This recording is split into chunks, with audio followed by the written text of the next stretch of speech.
Bonjour et bienvenue à Juste un moment. Selon vous, quel est le signe infaillible du retour du printemps?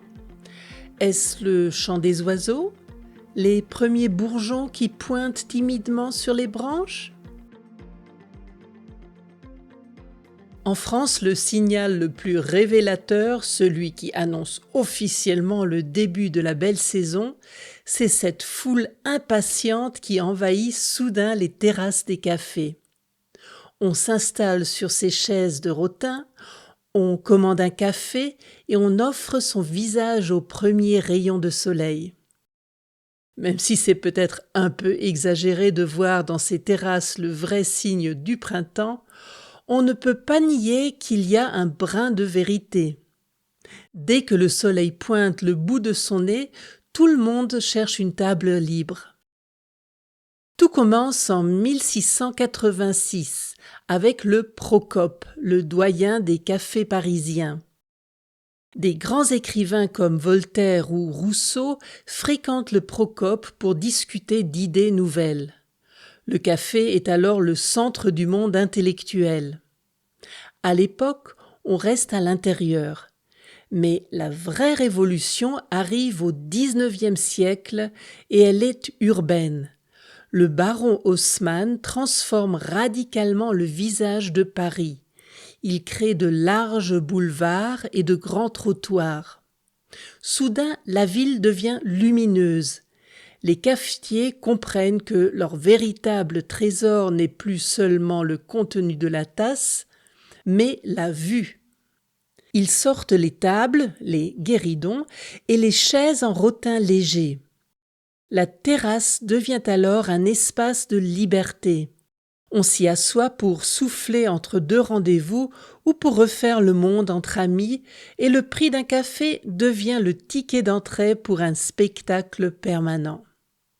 Si vous regardez bien, les chaises ne sont pas disposées les unes en face des autres.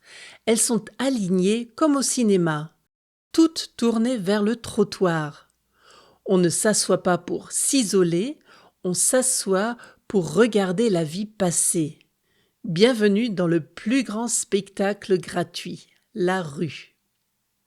On devient alors un observateur curieux. On s'amuse à deviner où les gens vont. On remarque un détail sur un vêtement ou on surprend un éclat de rire. C'est une façon toute simple de prendre le pouls de la ville. Mais la culture du café, c'est aussi une langue à part entière. On ne commande pas juste un café, on demande un petit noir, un express ou un allongé. On s'accoute parfois au zinc, c'est-à-dire le comptoir, et c'est de là que l'on guette le balai du garçon de café. Avec son tablier blanc et son plateau en équilibre, le serveur est au cœur de l'action. Il connaît ses clients, ses habitués, et orchestre le service avec une précision qui impressionne toujours les passants. Profiter d'un moment en terrasse, c'est savourer ce rôle de spectateur. Qu'on soit au cœur de la ville ou sur une place de village, ces chaises tournées vers le monde nous invitent à observer ce spectacle permanent dont nous faisons tous partie. C'est d'ailleurs un exercice merveilleux pour vous qui apprenez le français. En terrasse, on ne fait pas qu'écouter. On regarde les gestes, on déchiffre les expressions, on capte des morceaux de vie. C'est sans doute la meilleure salle de classe du monde, car on y apprend la langue telle qu'elle se parle vraiment. Alors, pour votre prochain moment de pause, trouvez un guéridon libre, prenez place sur une chaise et savourez le spectacle. Et voilà pour aujourd'hui, je vous laisse tranquillement finir votre café et profiter de la vue. Pour prolonger la pause, les abonnés peuvent retrouver la transcription et une activité sur les mots du café sur justunmoment.ch.